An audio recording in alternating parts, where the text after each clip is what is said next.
Assalamualaikum warahmatullahi wabarakatuh. Perkenalkan, nama saya Eki Chandra, NIM 19086424. Di sini saya akan membuat video tugas akhir saya, yaitu mewawancarai seorang guru. Di sini saya akan mewawancarai seorang guru yang mengajar di SDN 30 Kota Baru Rawang, Kecamatan Rana Pesisir, yang mana bapak tersebut sudah berada di samping saya.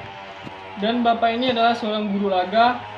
Di sini saya akan bertanya kepada bapak ini ada beberapa pertanyaan. Pertanyaan pertama itu, bagaimana bapak mendidik seorang murid? Dan pertanyaan kedua, bagaimana cara bapak melakukan pendekatan kepada seorang murid?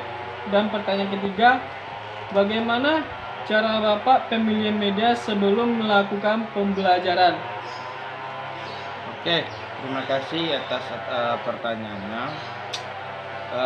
Adapun pertanyaan tersebut merupakan bagian dari proses pendidikan secara umum, terutama pendidikan yang dilakukan di sekolah maupun di dalam kelas.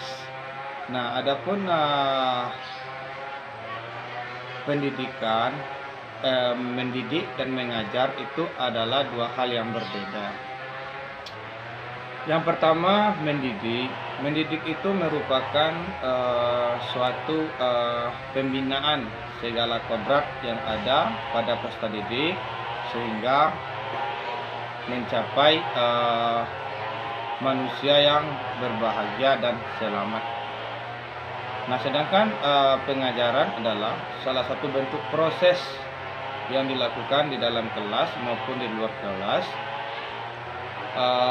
memberikan suatu ilmu pengetahuan kepada peserta didik, baik itu secara lahir maupun secara batin, sehingga ilmu pengetahuan tersebut berguna bagi peserta didik tersebut di dalam kehidupan sehari-hari.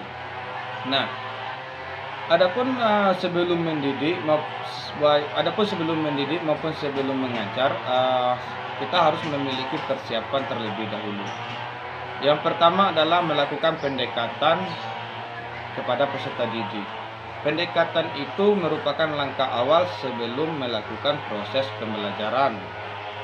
Karena pendekatan itu merupakan kegiatan di mana siswa tersebut atau peserta didik tersebut suka dan senang kepada kita sebagai guru yang akan mengajar mereka. Karena sebelum kita menyentuh otak peserta didik tersebut, kita terlebih dahulu harus mengambil hati peserta didik tersebut supaya proses pembelajaran berjalan maksimal dan menyenangkan.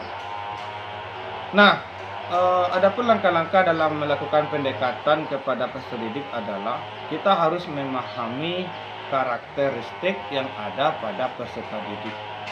Karena karakteristik yang dimiliki peserta didik di sekolah adalah beragam. Tidak semuanya peserta didik memiliki karakteristik yang sama. Nah, itu harus mesti kita pahami. Itu yang pertama, jiwa bermain. Jadi kita sebelum melakukan proses pembelajaran, kita alangkah baiknya memulai dengan atau menyediakan kegiatan-kegiatan bermain seperti kuis, tanya jawab, atau menggabungkan humoris di dalam proses pembelajaran supaya peserta didik itu memiliki rasa nyaman dan senang kepada kita. Nah, itulah bentuk-bentuk contoh daripada pendekatan kepada peserta didik. Nah, yang kedua yang berikutnya adalah dalam pemilihan media.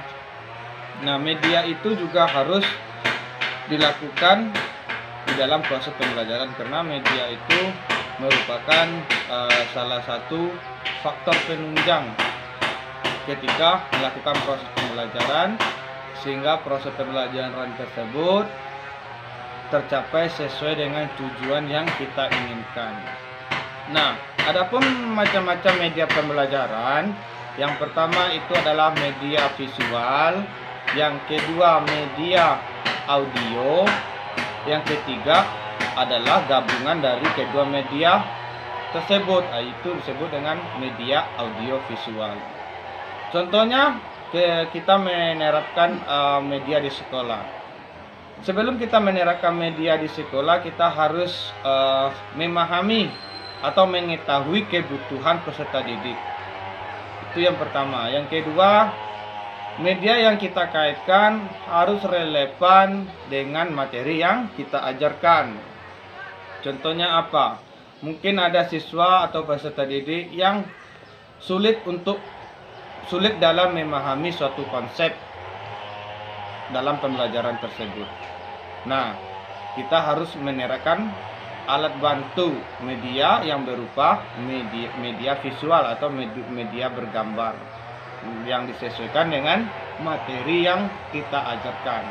Dengan media tersebut, maka dapat membantu peserta didik dalam memahami suatu konsep atau materi yang kita ajarkan di sekolah dasar. Baiklah, itulah yang dapat saya sampaikan terhadap pertanyaan-pertanyaan yang diberikan. Semoga dapat dimengerti dan dipahami. Terima kasih. Baiklah, itulah hasil diskusi saya dengan Bapak ini. Semoga apa yang disampaikan Bapak ini bermanfaat untuk kalian bagi menjadi calon-calon guru yang akan datang. Terima kasih.